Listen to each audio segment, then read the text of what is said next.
Integration Group, ESIG. I want to welcome you to our monthly webinar series and give you a little bit of background on ESIG.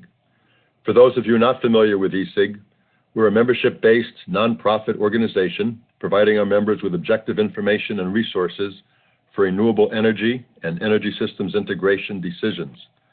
We also provide peer-to-peer networking opportunities, information and knowledge sharing, and professional educational experiences. Our most recent activity was our Fall Technical Workshop in Denver in October. Our next activity will be the Spring Technical Workshop just outside Albuquerque in March, followed by an International Energy Systems Integration Workshop in London.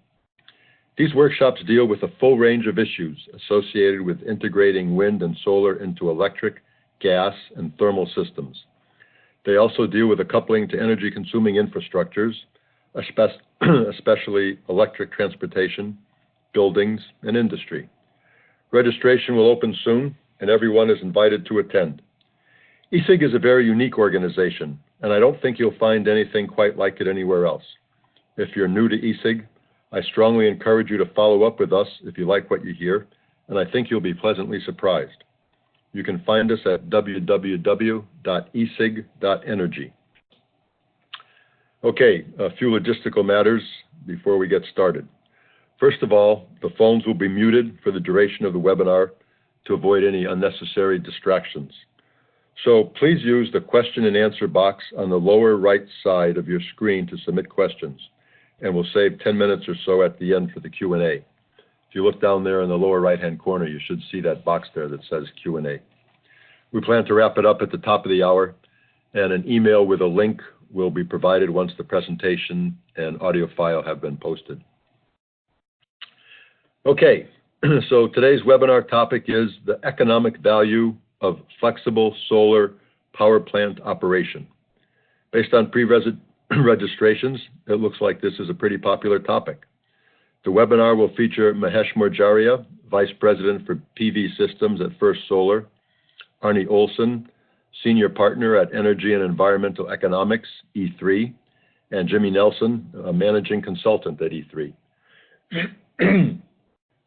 Mahesh leads an R&D effort addressing key challenges associated with integrating utility-scale solar plants into the power grid. Before joining First Solar in 2010, he worked at GE for over 20 years, which is where I first met him. Mahesh is a longtime contributor to ESIG activities and a good friend. Arne leads E3's resource planning practice. Since joining E3 in 2002, he's led numerous studies on the impact of renewable energy and greenhouse gas policy on system operations, transmission, and energy markets. These studies have covered systems in many different regions, including California, Hawaii, the Pacific Northwest, the Desert Southwest, New York, and South Africa. Jimmy's work focuses on operations, economics, and planning of electricity systems with large shares of variable renewable energy resources. Before coming to E3 in 2016, he was an energy modeler and a fellow at the Union of Concerned Scientists. Jimmy's experience covers a wide range of the industry, including the nonprofit, academic, and consulting sectors. I feel very fortunate to have Mahesh, Arne, and Jimmy here with us today. On a personal note, as I've gotten in the habit of doing, I took a look on LinkedIn last night, and I found out that Mahesh and I have 97 shared connections. Unfortunately, I couldn't find Arne and Jimmy on LinkedIn, but I don't know if that's due to my lack of search skills, and anybody who knows me knows that my computer skills are not at the top of the pile there, or if it's just their own search for a simpler way of life. Anyway, since Mahesh is a long-standing friend of 15 years, I'm not surprised that we have a lot of common friends, and I now consider the three of them good friends. It's a pleasure working with them, and I look forward to hearing what they have to say. The webinar will present a report on the simulation of the operations of an actual utility system, Tampa Electric, and its generation portfolio to investigate the economic value of using solar as an active participant in balancing requirements. I think the results may surprise you if you haven't already seen them. Okay, without any further ado, let's go ahead and get started. Mahesh will begin with an introduction, followed by Arne and Jimmy, who will present the major findings from the work. Mahesh, I'm going to now turn it over to you. Hey, thank you so much, Charlie, and thanks for a wonderful introduction. Really appreciate it, and we appreciate the opportunity to talk about this particular topic here at ESIG. Thank you to ESIG, and good afternoon, everybody, or good morning, depending upon where you are. What I'm going to do is start off with a short introduction, and then I will let Arne and Jimmy essentially talk more about the results of that. With that in mind, let me start off with, Jimmy, if you don't mind, go to the next one. This all started because we were at First Solar. We were asking the question: can solar provide essential reliability services? And as many of you might know, that NERC has identified essential reliability services are required from renewable sources in order to integrate higher level of renewable sources, and these include frequency control, voltage control, and ramping capability or flexible capacity. And oh, by the way, these presentations will be sent out, so just so that everybody knows that. If we have those capability from the renewables, then it essentially allows us to go beyond simple PV energy value or solar energy value. It enables additional solar, and it reduces need for expensive storage. So we carried out a project with California ISO, NREL, National Renewable Energy Lab, and ourselves. And if you, Jimmy, if you just hit one more, there is a report that has come out of that, and you're welcome to look at that report as well. One of the results that I think is really key in that is kind of shown on the. By the way, this effort also won the NARUC award in 2017, so it's something we're really proud of. But if you look at this particular result, and here what we are showing is in the case of, we took a 300 megawatt PV plant and essentially showed that we can follow an AGC signal. So in this case, the available megawatt was increasing as kind of shown by the green line, and Jimmy, if you can just go back one click. So, and we allowed a 30 megawatt of headroom to be reserved for CAISO to be able to send an AGC signal that comes every 4 seconds. And the purpose of this demonstration was to see how well does a solar plant actually follow that signal. And as you can see graphically here, is it follows quite well. And in fact, when we did the calculation, it was showing that the regulation accuracy of a solar plant is 27 percentage points more accurate than the best conventional generation, in this case, gas turbine, for example. Steam turbines were doing much worse than that. So great. It's not something to do particularly about solar, but it is more to do with power electronics and how fast they can respond to it. But certainly a terrific result that we should all be very proud of. So once we did this work, the next question that came up is, can solar contribute to system flexibility? And for that purpose, we started working with Tampa Electric and E3, and we carried out this particular study, and Arne and Jimmy are going to show you more details about that.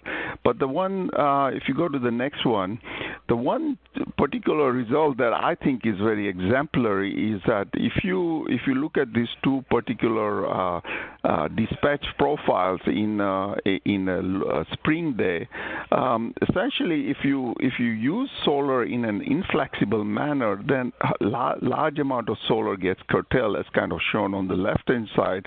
Whereas if you allow solar to contribute to the flexibility, it reduces by 60% the amount of curtailment, and this 60% refers to the whole for whole annual energy production. So it's a pretty significant result, and the principal reason for doing that is that the commitment required from the thermal generation is reduced, because now you're expecting solar to contribute as well, just like thermal generation contributes to for reserves, etc. So with that in mind, I will turn this over to Arne, and he will explain some more things about this. Thank you. Well, thanks, Mahesh. Yes, and thanks to Charlie for that great introduction. And just wanted to clarify, Jimmy and I are both on LinkedIn. You can search for us under our names or under E3 Energy and Environmental Economics, and hopefully you'll be able to find us. Just a very quick bit of background here. This audience knows, better than anyone in the world that there's been concern and challenges and a lot of analysis around how to integrate renewable resources onto a power grid. And most of those studies traditionally have focused on the variability and uncertainty of solar and wind production and have been concerned about daily operations. We've seen in more of our recent studies is that curtailment becomes a larger and larger issue as you get more and more solar and wind onto the system. And we began to get interested in curtailment as an issue and as potentially a resource when we were doing work in California looking at how California could achieve higher levels of renewable penetration. In particular, there was a study that we did several years ago for the 5 largest utilities in California that looked at the feasibility, the cost, the reliability implications, and what types of additional resources and services you would need to achieve a 50% RPS in California. Now, it happens that the resource that California has available to meet such a high renewable standard is largely solar. The amount of wind and geothermal that's developable in the state is pretty limited. So we very quickly ran into the issue of what happens when you have solar at levels of 30 or maybe even 40% of the energy on the grid. And of course, solar is very concentrated in terms of its production timing. The summer months have much more production than the winter months, and of course, the noon has much more production than the shoulder hours, and there's none at night. So you end up with, as you try to squeeze this much solar onto the system, many hours when you have more solar than the grid can accommodate. So curtailment of solar was very much a reality when we looked at this case.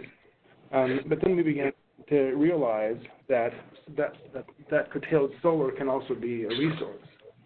So if you're concerned about ramping issues, as the ISO has been since solar was first being considered in large amounts several years ago, then the concern has been, is there enough ramping capability to serve load in the evening after sundown when there's been tens of thousands of megawatts of solar on the grid during the daytime?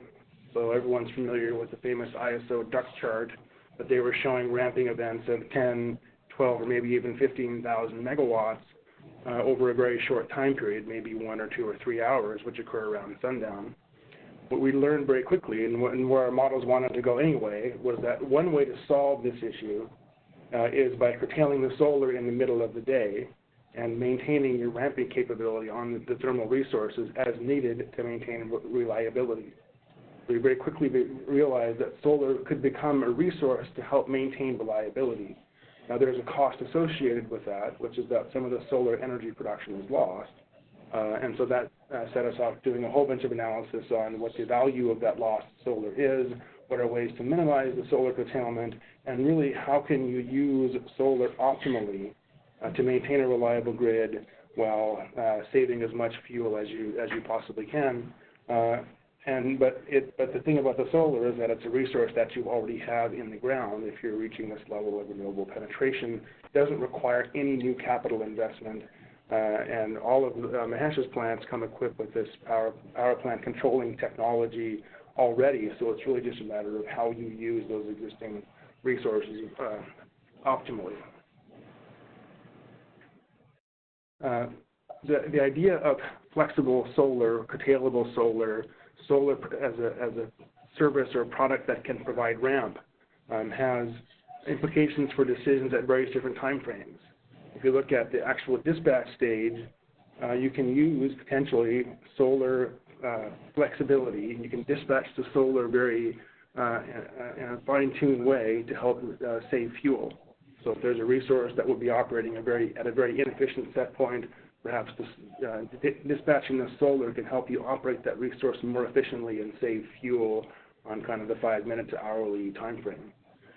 Even more importantly, at the day-ahead time frame, knowing that you can control the solar output can have a big impact on what capabilities you need to set aside at the day-ahead time frame. And Jimmy will talk about that in a fair amount of detail, but it can affect the commitment decision, which thermal resources, how much headroom, how much footroom do you need to carry.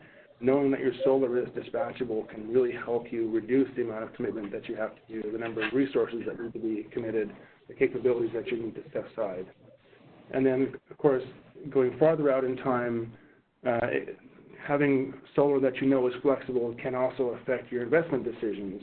And in particular, if people are thinking of investing in storage as a means to help integrate the solar on an hourly on-in time frame, you need to really think about first, what can I do with my existing solar asset to help provide some of those same services that might avoid an investment in energy storage, which, even though the costs have come down a lot, is still quite an expensive proposition. We definitely think there's a role for energy storage going forward, and we've studied that as part of this report. But it needs to be considered within the context of using your existing solar assets as wisely as you can before you think about making that investment. And then just finally, before I turn it over to Jimmy, just a couple of words about the TECO system. And we do thank our partners at TECO for the contribution of their time and their data to help us complete the study. It's about a 5 gigawatt system, so it's relatively small, kind of a manageable size for us to model as a kind of a demonstration basis with a very detailed Plexos model that Jimmy will talk about. It's largely a thermal system, well, really entirely a thermal system, fairly flexible in terms of the gas combined cycle and gas steam plants making up something like 80% of the total capacity on the system, has a relatively low amount of large must-run units that are committed well ahead of time. So the flexible solar has a lot of value on the system. We could potentially have even more value on a system that's more constrained with respect to its thermal resources. So just wanted to give you a sense of what that system looks like before I turn it over to Jimmy to walk you through the details of the study. All right, thanks Arne, and thanks everyone for being with us today. So a little bit about myself. About 12 and a half years ago, I moved into the energy space when I started my grad school career at Berkeley, and my goal at that point was to make solar modules significantly cheaper, because at that point in time, module cost was seen as the big barrier to widespread solar adoption. So it's really interesting to be doing a study like this 12 years later, where we all kind of know the history. Solar module costs have dropped significantly, and now we're able to talk about a world that you might have too much solar in certain parts of the day or parts of the year. So it's really kind of a paradigm shift that I've seen over the course of my time in the energy space. So taking a step back, ever since power systems kind of evolved and became central in our society, there have been a set of folks that have to operate the system on an hour-by-hour or day-by-day basis. And given the physics of electricity, and it's very, very hard to store electricity on any time scale, you really have to have supply and demand in balance at basically every point in time. But the problem is that you have some uncertainty about how much load you might have. Forecasting load has certainly gotten to be pretty good over the years, but forecasts are never perfect, and so every system operator has some method by which they are able to either increase or decrease the amount of generation from resources under their control to be able to deal with, basically misforecasts. So we, in this study, formalize that and kind of add some terminology to that. So the things that operators do to prepare for load increases relative to the forecast, we're going to call that headroom.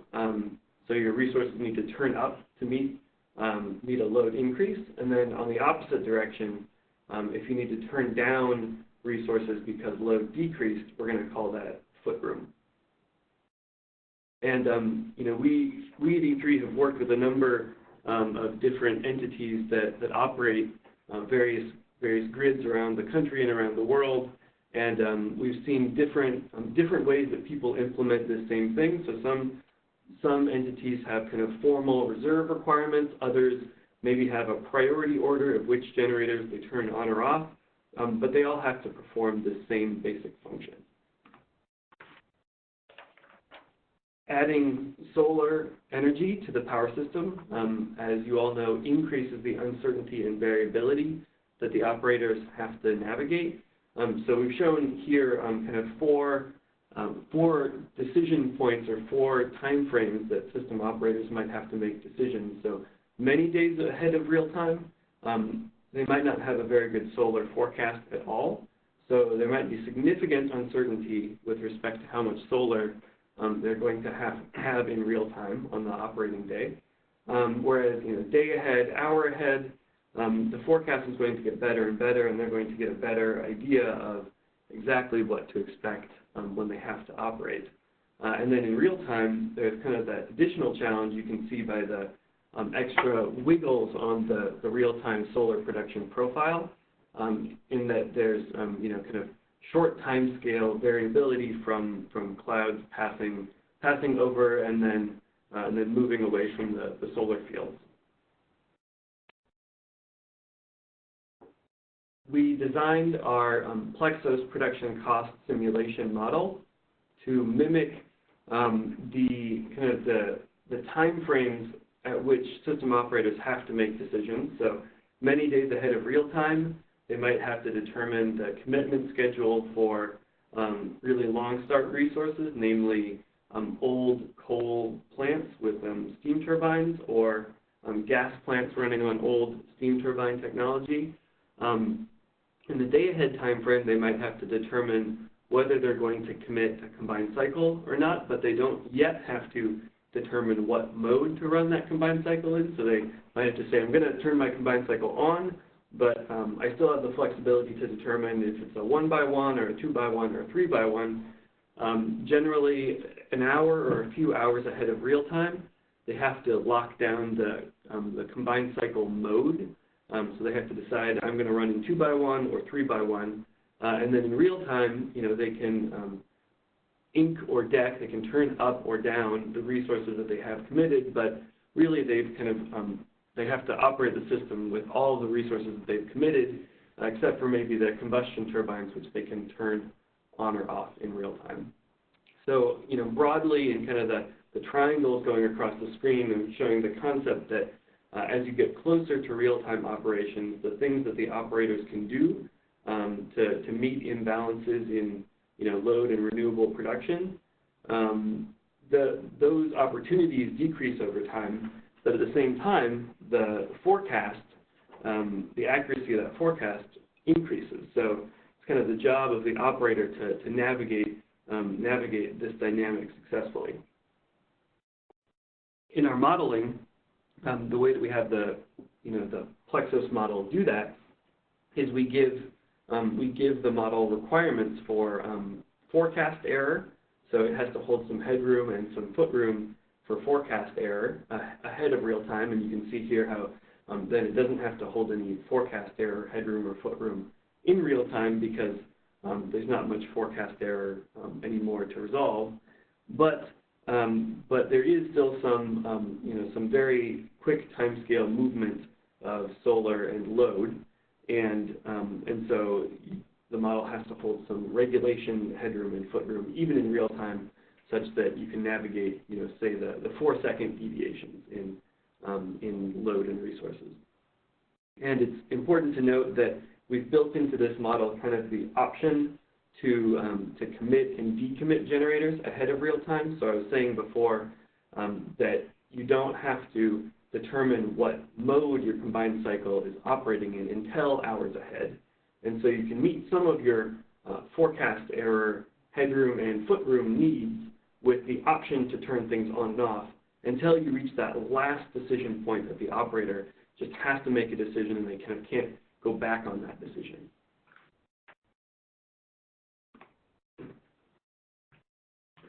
we define this concept of solar operating modes as kind of the central way to reflect solar flexibility in this study. Solar operating modes, I think of them as kind of a continuum of flexibility.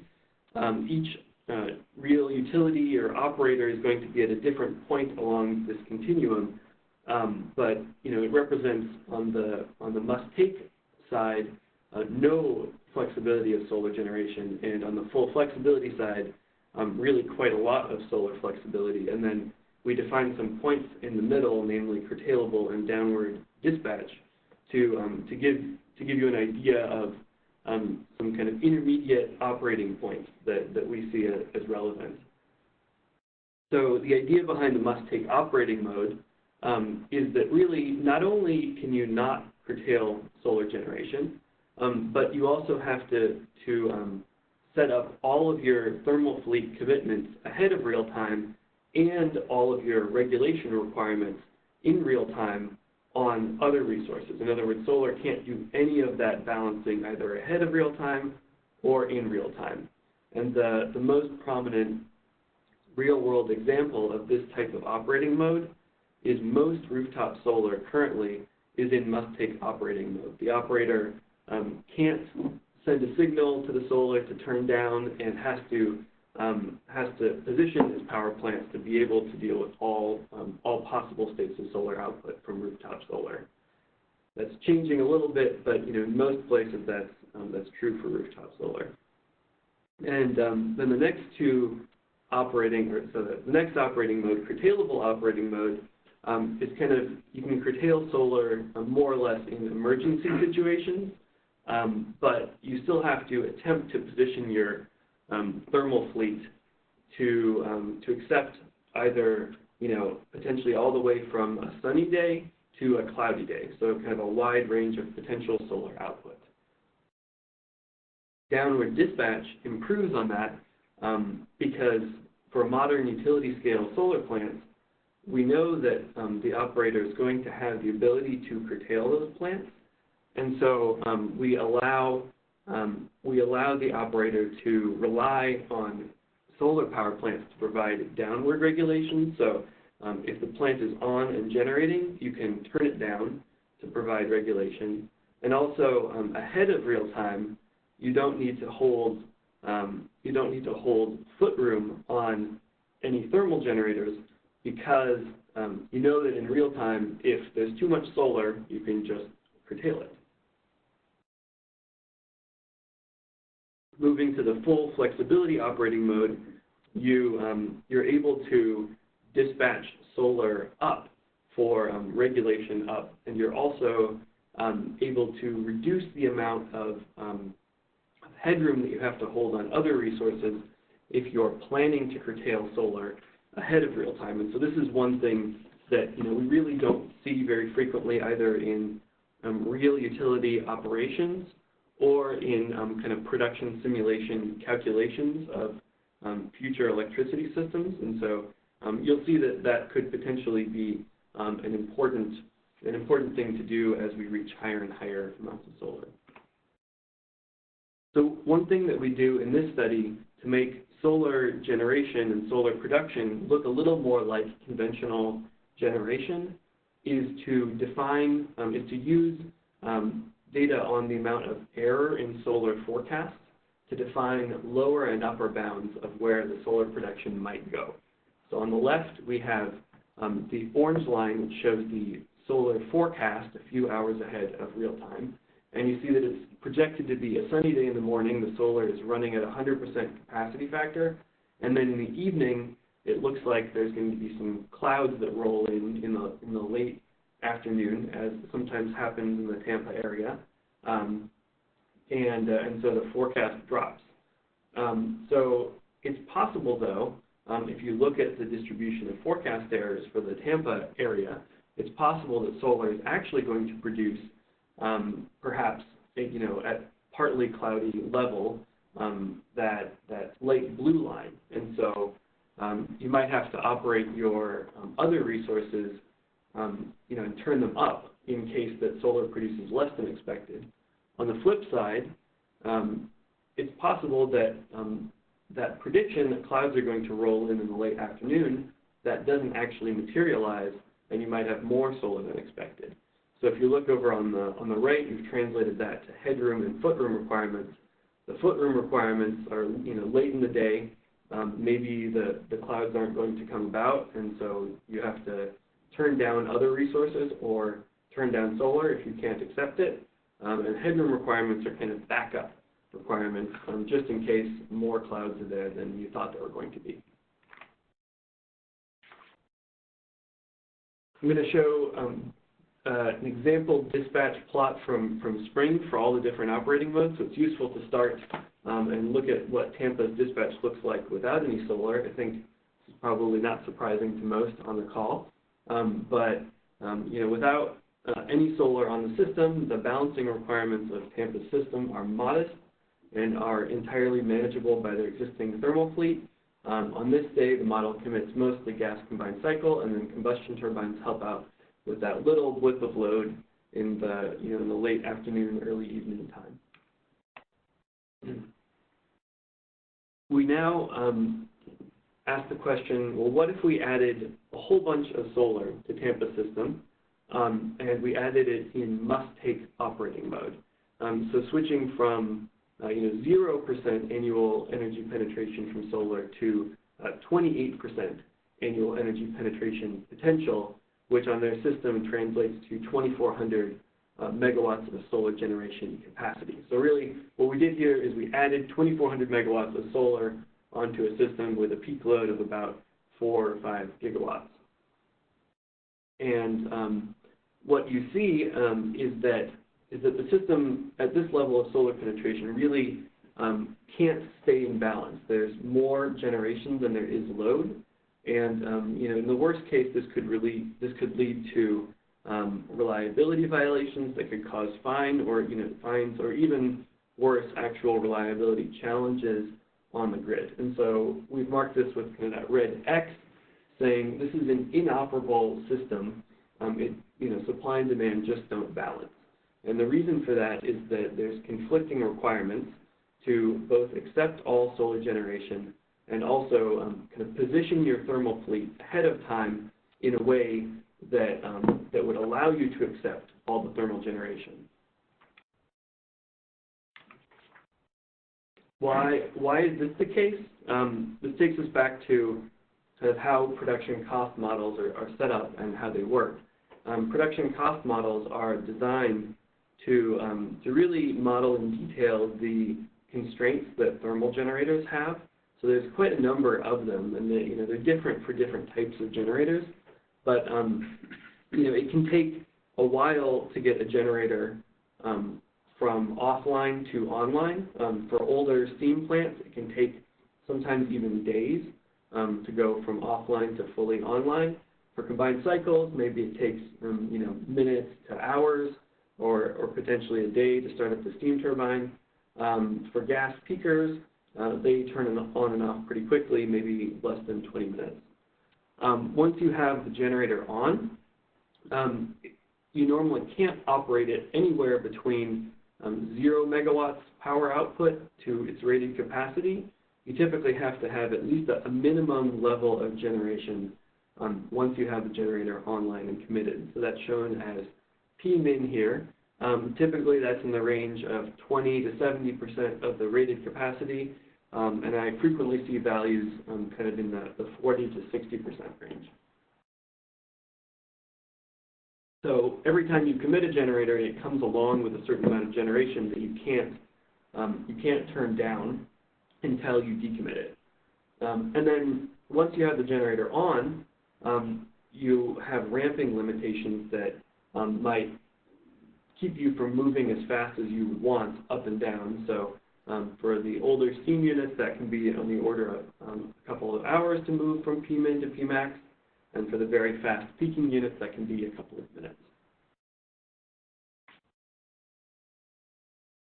I'm also going to repeat the two plots that you see down here, so it's worthwhile explaining what they are. On the x-axis, we increase the amount of solar generation on Tampa's system. So we add 400 megawatts of generation and look at the change on the left in production cost savings, or on the right in solar curtailment. Again, the unit on the x-axis is solar penetration potential. So we just asked the question, how many megawatt hours of solar would a given installed capacity of megawatts produce if it wasn't curtailed? And then divide that by Tampa's annual load. So it's the pre-curtailment production potential. On the left, you can see that must-take operating mode actually delivers significant production cost savings up till about 14% of annual energy penetration. And then you kind of hit a wall and you're not really able to operate the system anymore. So the good news is you add solar and you reduce thermal fuel costs and other production costs. But the bad news is that you really can't go any further without doing something different. The panel on the right is not very interesting for must-take operating mode because we don't allow curtailment in must-take operating mode, and the panel on the right shows solar curtailment. It will get more interesting, I promise. We go back to that operating day in spring that we showed before, but now we allow solar to be curtailed. So really the thing that changed here is that before we had unsolved overgeneration because solar was generating too much and thermal was generating too much, and there's just too much energy on the system. In curtailable operating mode, we've now turned what used to be a reliability challenge into an economic one. We've kind of relabeled overgeneration into red, which is curtailment. And so that's great news. The system is now operable again. But as you can see, the level of curtailment can be quite large.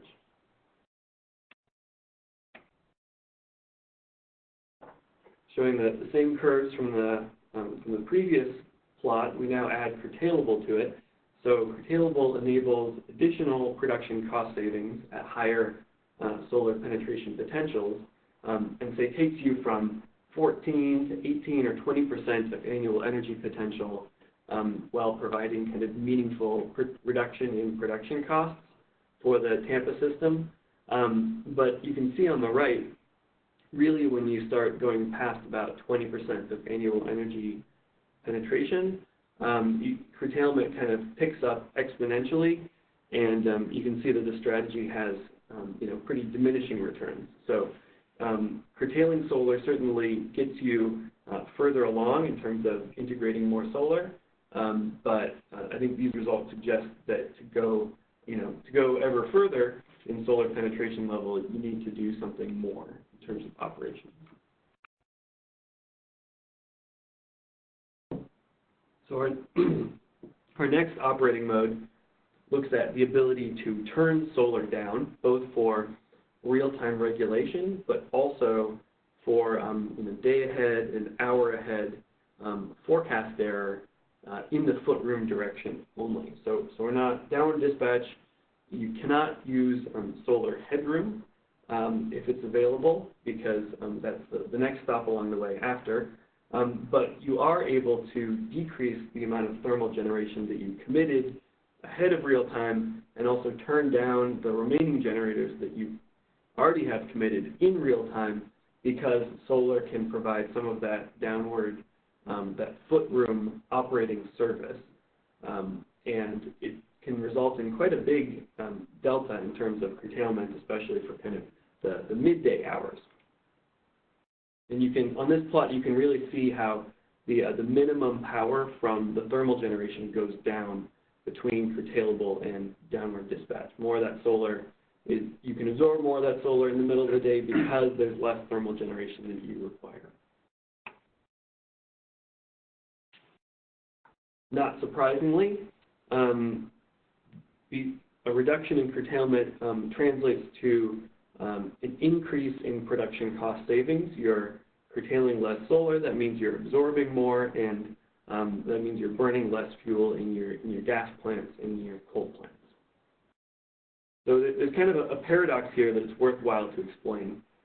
Downward dispatch mode, we gave solar more opportunities to be curtailed in downward dispatch mode relative to the curtailable operating mode, but we actually observe less curtailment. And the reason behind that is that production cost simulations are really good at squeezing out all possible fuel costs that they can from the system. And so when you give them more options to be curtailed, or when you give them more options and more flexibility to curtail solar, you see it kind of find a better solution, and the production cost model ends up kind of focusing or tuning the curtailment and maximizing the solar value.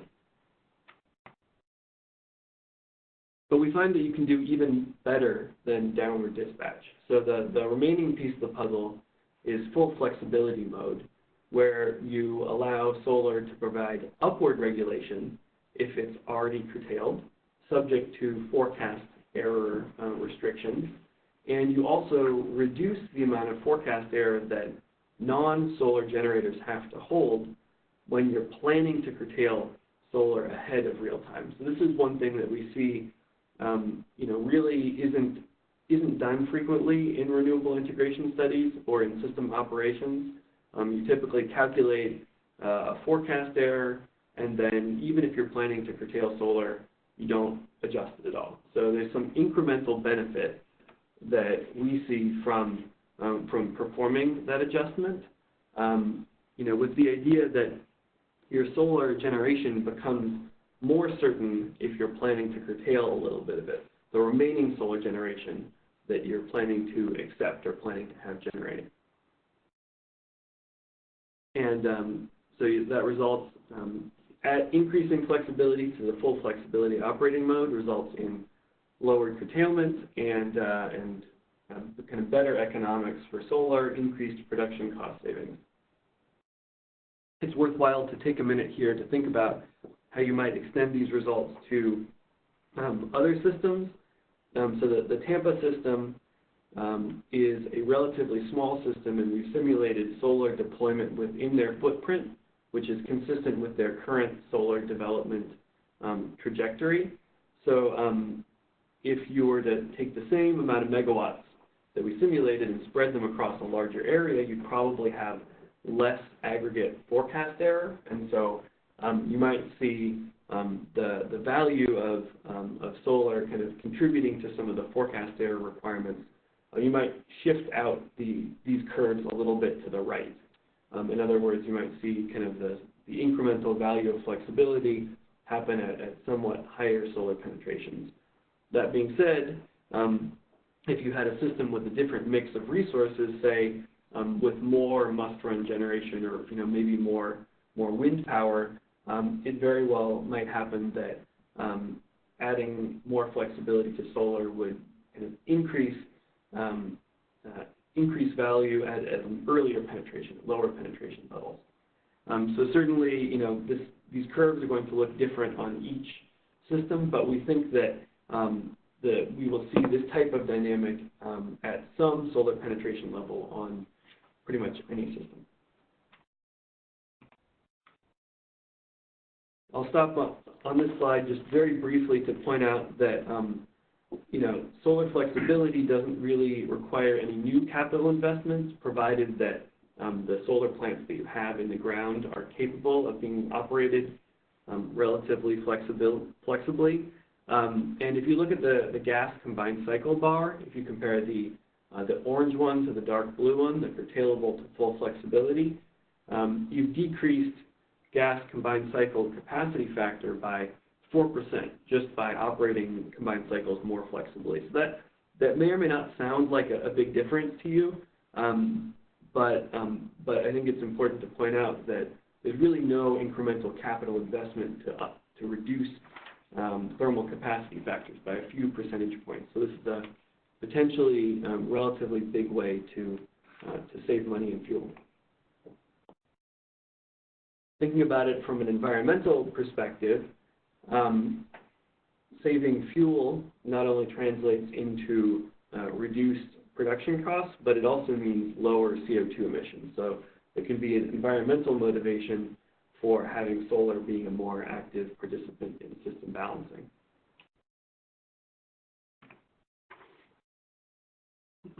And one kind of final note, we performed a sensitivity study looking at the incremental value of storage. So I think when people typically think about solar and operational flexibility, there's this kind of immediate jump to the role of storage. And so we wanted to address that and kind of look at the interplay between solar flexibility and storage flexibility. These are both kind of new, potentially flexible technologies. They're inverter-based. They can ramp very quickly, but they both have their own unique limitations in terms of what you can do with them. So to study the incremental value of storage, we added a small battery to Tampa Electric system, a 50 megawatt battery, which is about 1% of their peak load, and with 4-hour duration. And we looked at all of the different operating modes and all of the different solar penetration levels that we looked at when we didn't have a battery in the system, the results that you saw in the previous slide. The first thing to note is that you have less curtailment when you have more flexible solar at those higher penetration levels at 20, 25, 30% solar. And so if you think about it from the perspective of storage, storage can derive a lot of value from reducing solar curtailment. But if solar has already kind of done some of that work for it, there's fewer opportunities for adding storage to a system and reducing curtailment further.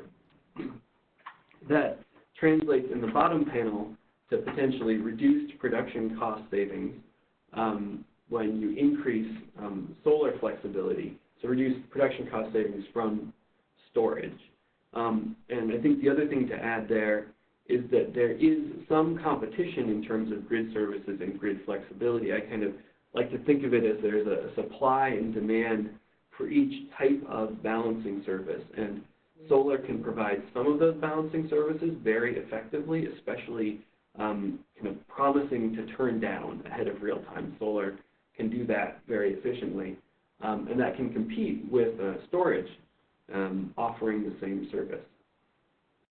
And it's also important to note that this argument goes both ways. If you were to increase solar flexibility on a system that already has a lot of storage, you might see lower incremental value from that additional solar flexibility.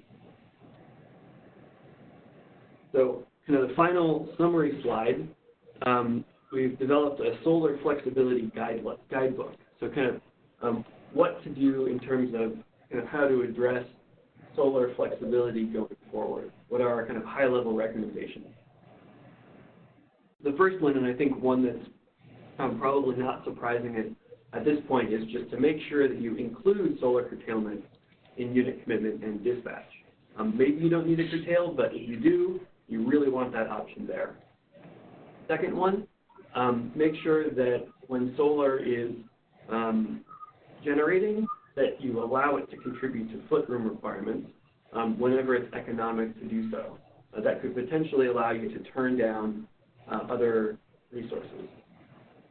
Third one is that we recognize that to really dispatch solar and make it actionable in the control room, operators are going to need to get a handle on the amount of forecast error that they have in their solar forecast. So that's going to be an important thing going forward, and we want to flag that as an issue for kind of future research and something to focus on. The fourth one is to kind of rethink what solar curtailment is. As Arne was mentioning, we're kind of thinking of it as an opportunity. Solar curtailment, now you have a flexible zero-carbon resource that you can turn up, and it has a ramp rate that it basically doesn't have a ramp rate. It can go very quickly up. And so we should ask the question, whenever solar is curtailed, how could we use it to increase grid reliability and decrease?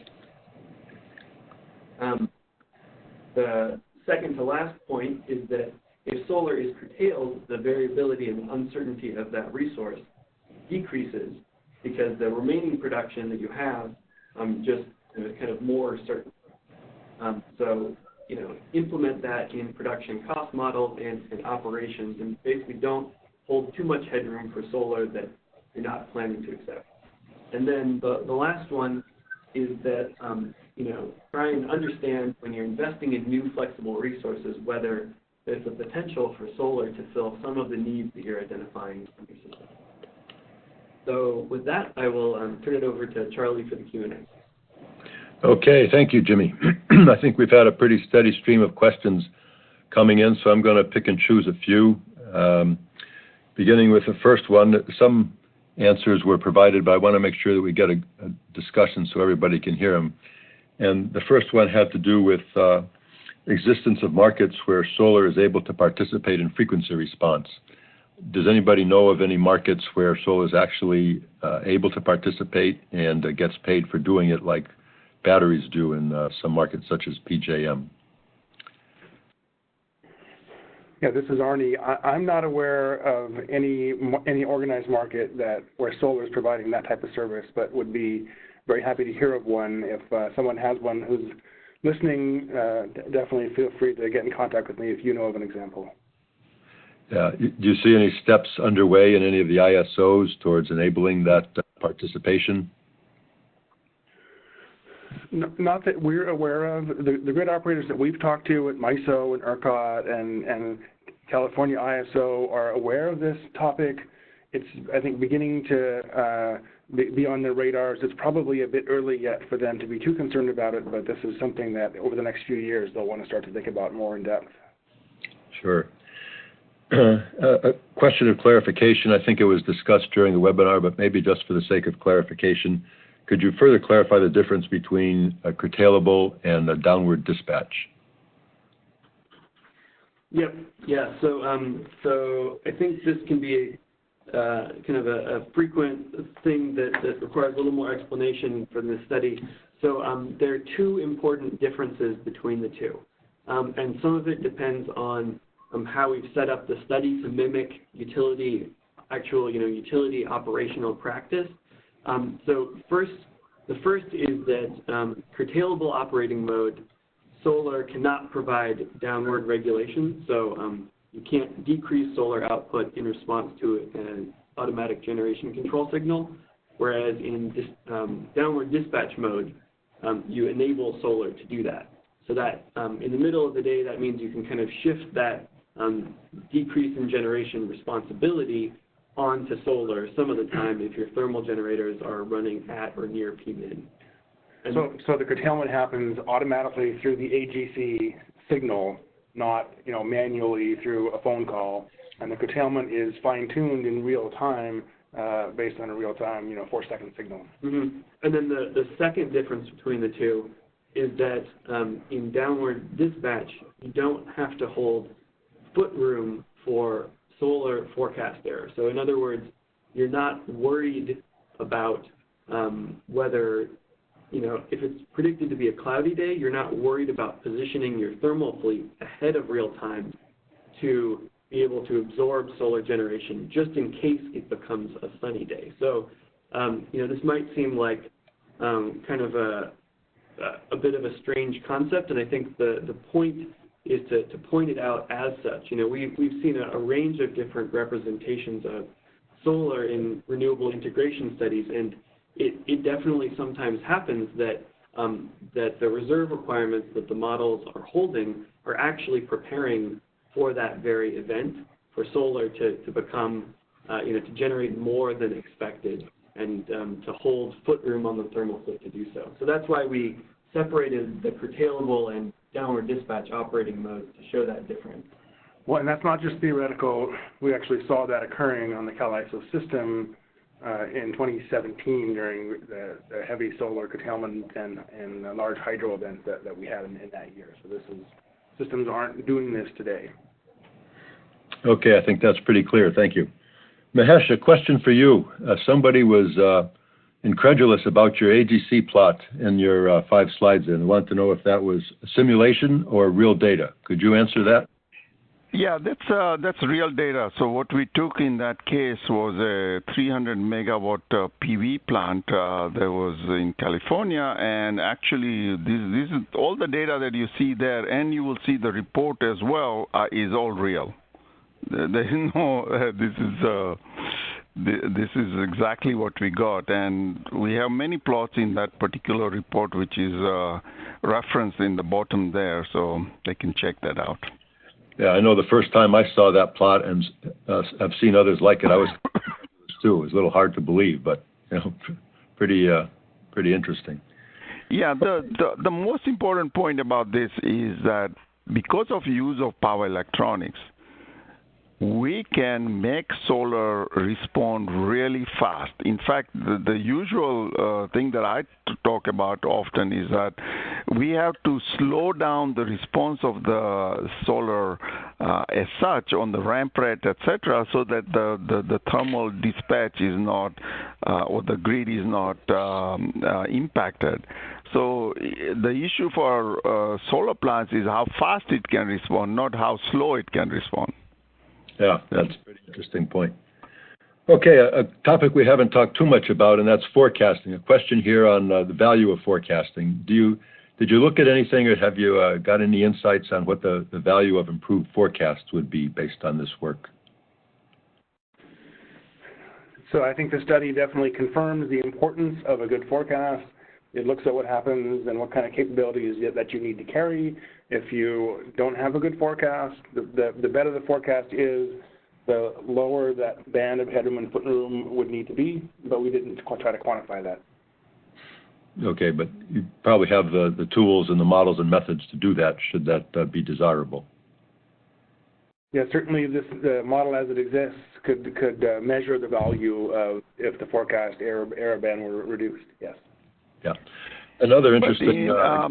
But Charlie, maybe I should, perhaps Arne and Jimmy, you should add, is that this actually was the data, the forecasted information that we got from forecast companies. So it was not that we created that artificially. We actually had the actual data of forecast to use that with the loads for the particular period. So it is reflective of what's the capability today.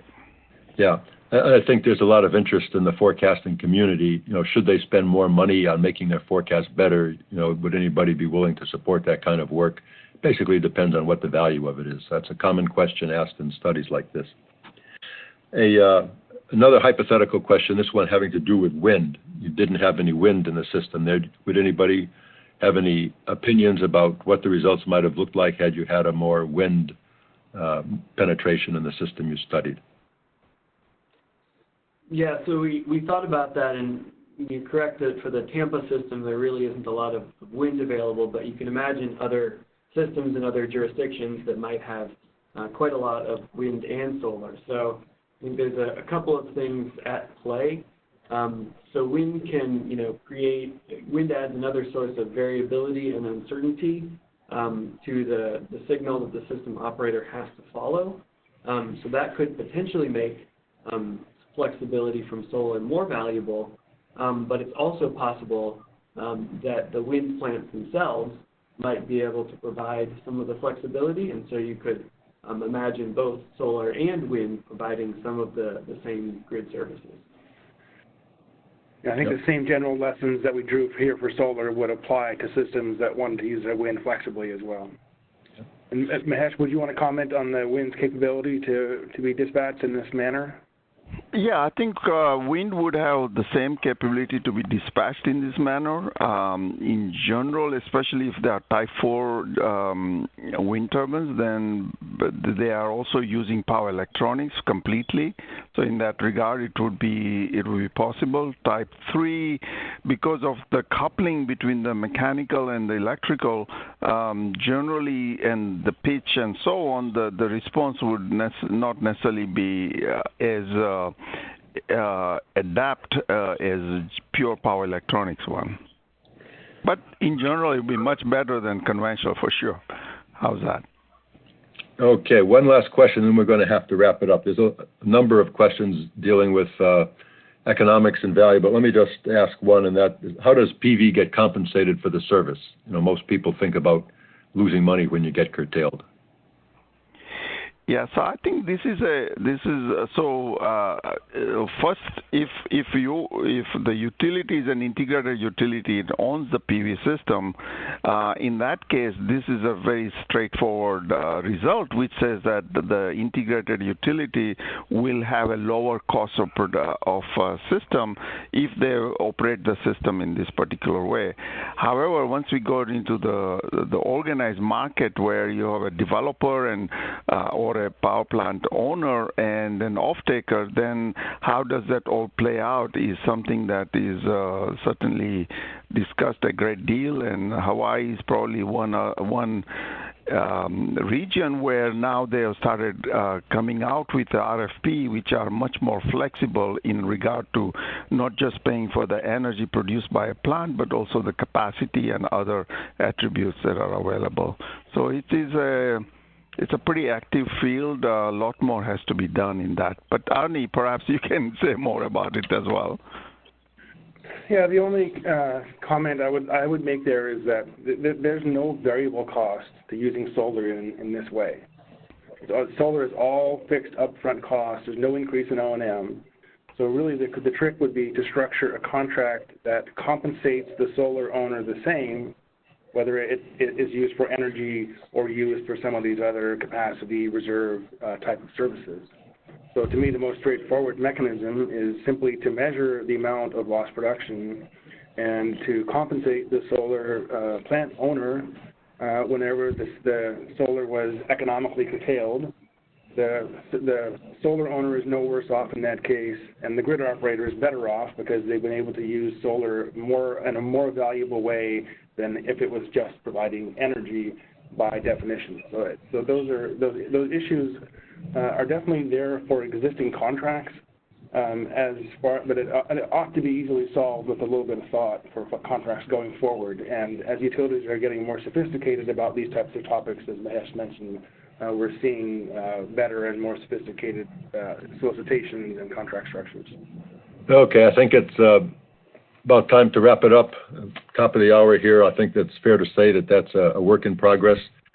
As I mentioned earlier, an email is going to go out once the presentation and audio files have been posted. You'll get the link to that.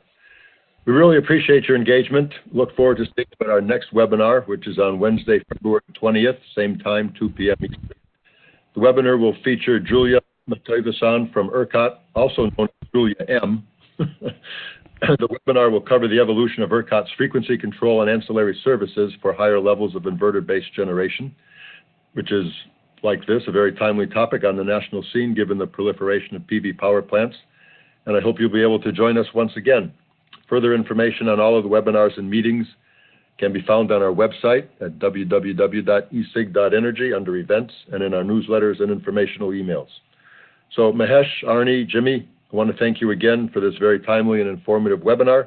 And I want to thank all of you for your participation. We look forward to seeing you again next month with Julia, and take care. Thank you so much, everyone. Yep. Thank you, guys. Thank you, Charlie.